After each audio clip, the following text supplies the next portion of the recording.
And we are back for the first time in a very long while. It's been 2.5 weeks since the last video. I was going to do an FA Cup predictions, not like score-based, but just results-based. But I'll be honest, I genuinely thought all of the favourites would win. And shame on me for disrespecting the FA Cup in that regard, as there were a fair few upsets. Probably the most notable, the Boreham Wood non-league win away at Bournemouth, and obviously a fair few Premier League teams upsetted by lower league opposition. As a Manchester United fan, I am obviously one of the recipients. Not only did we have the FA Cup over the last couple of weeks, we have had the African Cup of Nations, and congratulations to Senegal on their win. Obviously, the post-match dominated by Sadio Mane going over to console his Liverpool teammate Mo Salah, and Mo Salah pretty much telling Sadio Mane where he could shove it, and very interesting to see, shall we say. Is this the beginning of the end of Liverpool's famous front three? If it is, I'll be honest, I watched their FA Cup game and their replacements are, in my opinion, pretty much ready-made already. So I think Liverpool fans will be fine if those two finally move on. As for the Premier League itself, obviously we will run through the fixtures from 2 weeks ago, as well as the one fixture that we had over the weekend. Drop a like if you are happy to see this series back, and let's get into Game Week 23's results. And here were the games and my predictions going alongside them. I'll be honest, I genuinely can't remember a lot of these games. Like we said, it was a couple of weeks ago, but here were the results. And starting with Watford and Norwich, the game that got Claudio Ranieri the sack, a phenomenal 3-0 win for Norwich away from home. Fantasy football fans, of course, all putting their eggs in the double game week on Dennis, and he got sent off. And yeah, not really a lot more I can say about that. Everton and Aston Villa. Duncan Ferguson's, I think, only game in charge. There were certainly signs of improvement for Everton, and obviously now Frank Lampard's taken over and got a fantastic win in his first game in charge against Brentford, but Aston Villa in the end were too good here, and no real complaints for me for not getting the points there. Brentford and Wolves, again, no real complaints for me. I've gone for 2-0, it was 2-1. It's just the way it is. Wolves have had a good defensive record over the last few weeks, but Brentford were able to break through them. That's just the way it is. Fantastic result for Eddie Howe. Newcastle's first away win of the season, away at Leeds, and potentially starting to pull Leeds seriously into the relegation fight. They have some tough fixtures coming up, and to lose at home to Newcastle is not good for them, but it is fantastic for Eddie Howe's side as they look to escape. And obviously they've made some good signings on deadline day and look like they've set themselves up quite nicely for the survival push. Manchester United and West Ham, obviously after the FA Cup fiasco, it's quite weird to talk about a Manchester United win, but it was a good performance against West Ham, a well-needed clean sheet after a poor run of form once again defensively. And yeah, we looked fantastic in this game. To be honest, I still think we looked fantastic against Middlesbrough. We just couldn't put the ball in the empty net. But a 1-0 win, a good win against a top 4 rival. 3 points for United and 1 point for me.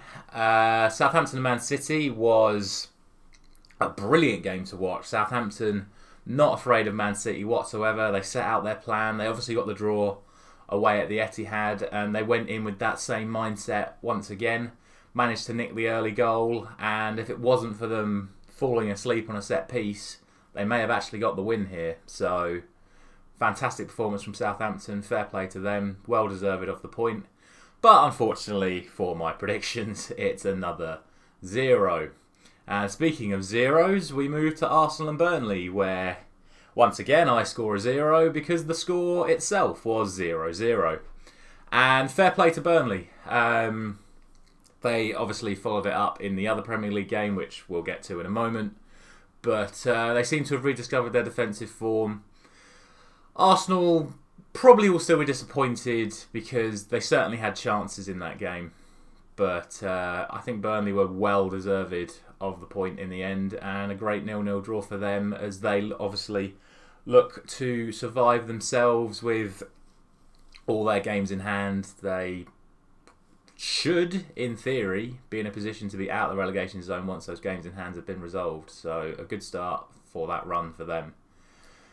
Crystal Palace and Liverpool, I think we all kind of knew this was only going to go one way. Yes, Patrick Vieira's building something really good at Crystal Palace, but it's not in a position where I don't think anyone thought they'd be able to challenge Liverpool. They put up a good fight, but in the end, Liverpool's quality was just too good. And a 3-1 win is just the way it was. And again, no complaints from me. I take the 1 point there. Leicester and Brighton. The draw specialists strike again. Leicester are kind of in a bad run right now, and that may or may not reflect in my predictions this week. But yeah, a 1-1 draw at home to Brighton, and then systematically destroyed by Nottingham Forest in the FA Cup. Meanwhile, of course, Brighton, when there are no predictions on the line, they do, of course, lose to Tottenham, and obviously that's the way it is, and we'll see how Brighton get on this week. I'm sure it'll be another draw, and I'm sure I'll predict them not to draw. Actually, that's a lie, because they are not playing this weekend, Brighton, and we'll get to the reasons why later on as well. Finally, we have Tottenham and Chelsea for the first part of the game week, and yeah, it just seems like Tottenham have a negative mentality going up against Chelsea. Maybe that's Antonio Conte because of his history with the club, I don't know. But for the third time in 3 weeks, Tottenham lost without scoring against Chelsea. I really thought they'd put up more of a fight, but they really didn't. It was a comfortable 2-0 win for Chelsea and another 0 points for me. So for part 1 of the predictions, we are sitting on 3 out of a possible 30, but then we move on to the bonus fixture, which was of course Burnley and Watford. Now, those of you that may or may not remember, this fixture was originally scheduled for game week 22, so only 1 week before the game was actually played, and in those initial predictions I went for 0-0. Now this is of course important because if any of you know the result from a couple of days ago, it was 0-0. However, in between this prediction and the final prediction, Burnley put in a fantastic 0-0 performance against Arsenal and signed, in my opinion, a very good striker in Weghorst. So I went for 2-0 Burnley, and it finished 0-0. So that is the joy of the predictions. 1 week removed from what would have been a 3-point ends in a 0 points. So unfortunately, from 11 games, we do only score 3. I will make sure to change the so far in the next video, and it gives us an overall season score of 133. Of course, don't forget to let me know how you're getting on in the comments down below, and obviously put your predictions in for this week. So let's move on to game week 24, the midweek fixture list, and here we are. Starting with 3 games tonight, we have Newcastle Everton, West Ham Watford and Burnley Manchester United. And Newcastle Everton's a really, really tough one. If Everton didn't put in such a good performance against Brentford and got that 4-1 win, I'd probably be going for a Newcastle win here. Especially again after the signings they made on deadline day. I think they've done some very good business this window, and in my opinion enough business to keep them in the division, provided they can all gel well together.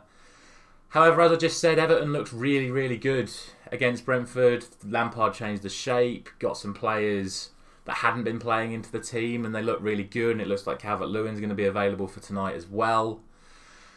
So, in my head, I can't really split these two teams right now because there's not enough generic form about the players that are playing in the style that they're playing to make a hard-on prediction. So I'm just going to make this my 2-2, and I genuinely think that could be the result, so that's why I'm going for it.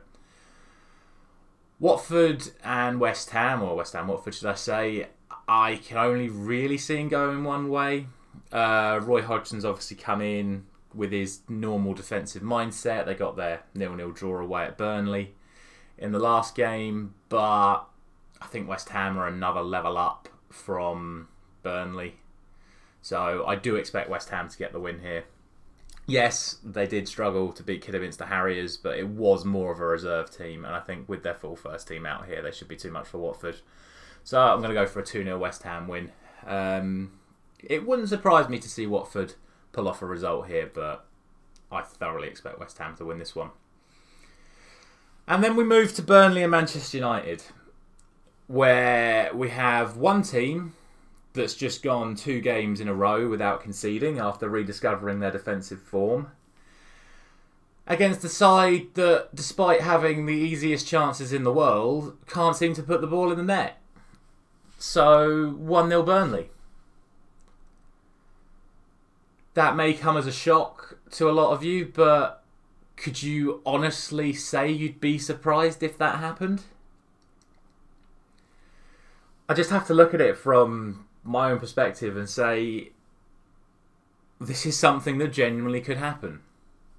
However, I also have to look at the side of it that says Manchester United created 7 big chances against Middlesbrough, which is the most that they've created in any game at all so far this season, even including the Leeds game where they scored 5. They still didn't have as many big chances as they did against Middlesbrough. And I have to think that if those sort of chances can be created again against Burnley, which they should be able to with the players available, that we can put some goals away. So I'm actually not going for 1-0 Burnley. I am going to go for 3-0 Manchester United, because I genuinely believe if we play like we did against Middlesbrough and actually take those chances, which were so easy to score for players of that quality, we will be too much for Burnley and we will blow them away. So maybe my bias is taking over.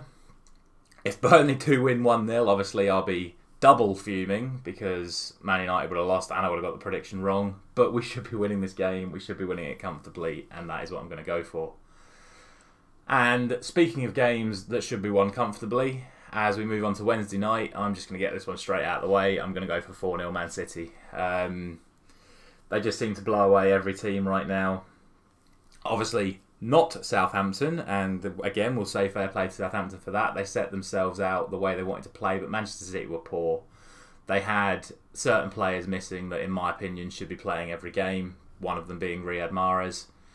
And after the way he played against Fulham, I would be very shocked if he doesn't start tomorrow night. But it is Guardiola, it is the Pep Roulette, so you never know. But Brentford, off the back of the Everton game, are going to be down on their confidence, and wouldn't be surprised if they were going into this City game a bit scared. And I would expect City to win this one quite comfortably. So yeah, 4-0.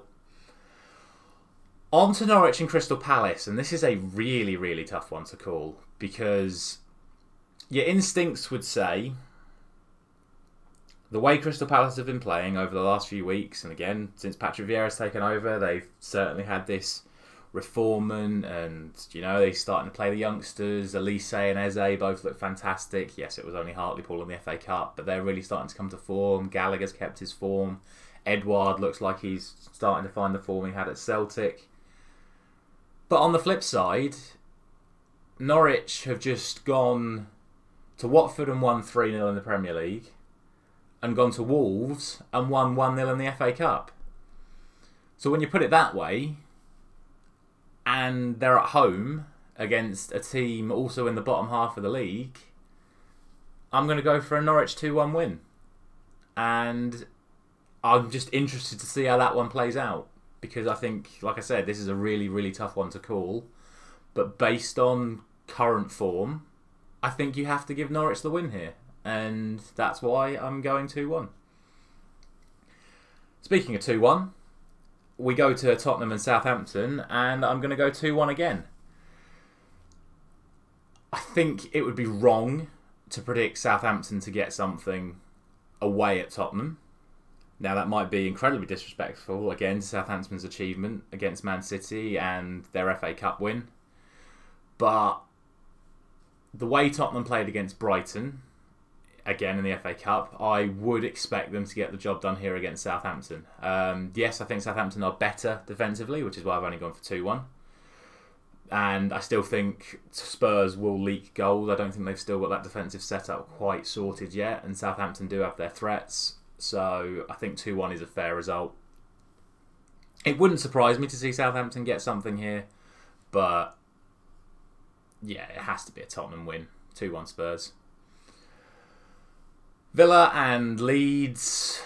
If you're going purely on form, which is usually what I do in these predictions, there's only one outcome here, and I'm going to go for a 2-0 Aston Villa win. They look really, really good defensively at the moment, Aston Villa, and Leeds still look a little bit all over the place, so I don't really think there's much else I can say to this. You never really know with Leeds. If they turn up and everyone's playing well, they'll certainly cause Villa problems, but even then, I think the way Villa are playing at the moment under Steven Gerrard, it'll be too much for Leeds. So, yeah, 2-0 Aston Villa.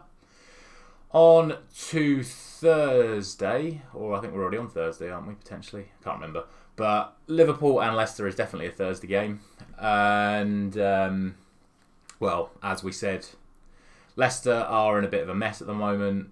It's not the right time to play Liverpool. Salah and Mane obviously won't be back, but all of their Brazilian players will be back from their international break, and if you watch the Cardiff game, you'll know that Luis Diaz already looks like a fantastic player. Harvey Elliott looks phenomenal after coming back from his injury. They're certainly not going to miss Mane and Salah in this one, and given Leicester's defensive frailties at the moment, I can only see this being a very comfortable win for Liverpool. I'm going to go for 3-0. It genuinely could be more. But equally, if Leicester can sort it out, they could certainly cause Liverpool some problems. But I don't see that happening this week. 3-0 Liverpool. And the actual final fixture of the midweek, I'll explain Chelsea and Brighton in a moment, is Wolves and Arsenal. And again, a really tough one to call. If it wasn't for the Norwich result in the FA Cup, I would probably be going for a Wolves win here. However, I am not going to do that. I'm still going to give them respect enough to only go for a 1-1 draw. I think Arsenal will struggle to break Wolves down. But again, historically, on current form, Wolves are still struggling to score themselves. They've just lost Adama Traore to Barcelona as well. So I can't see them scoring more than one against Arsenal. This could be a 1-0 Arsenal win, but I do think Wolves have just about enough quality to break down Arsenal once. And I think 1-0 is a fair result. It's a really tough one to call. It's genuinely one of those games where all three results are possible. So I've just played it down the middle and gone for a 1-1 draw. And finally, Chelsea and Brighton would have been the final game of this week. However, Chelsea are going to be in Abu Dhabi, contesting the Club World Cup, because obviously they are the Champions League winners, and I'd say best of luck to them, but I don't care. I don't think any non-Chelsea fan wants to see Chelsea parading that gold badge on the middle of their shirt for the next 12 months. So, we'll see. And that will conclude the predictions for the week. Let me know down in the comments, of course, your predictions. Drop a like if you're enjoying this series, and we will be back on Friday morning for Game Week 25. Thank you very much for watching.